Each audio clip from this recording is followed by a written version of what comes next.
In this video, we'll write the Lewis structure for Na2S, sodium sulfide. Sodium, that's a metal, and then sulfur, that's a nonmetal. We have a metal and a nonmetal, that's an ionic compound.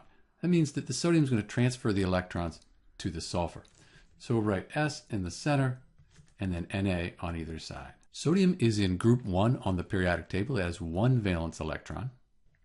And then sulfur, that's in group 16, sometimes called 6A. It has 6 valence electrons.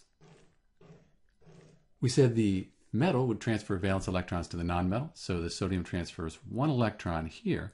And when it does that, it's lost a negative charge. That makes it positive. So we'll put a positive out here, and then the same happens over here. We have 1 valence electron transferred, and then the sodium is positive. So each sodium has lost an electron or transferred an electron to the sulfur, which means the sulfur has 2 more electrons. That gives it a 2- charge. We'll put brackets around sulfur, and you'll often see brackets around the positive ion. And that makes this the Lewis structure for Na2S, sodium sulfide.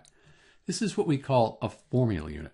Na2S is normally a crystal, and it'll be made up of a pattern of repeating formula units. But this helps us understand how the valence electrons are transferred between these individual sodium and sulfur atoms. This is Dr. B, and thanks for watching.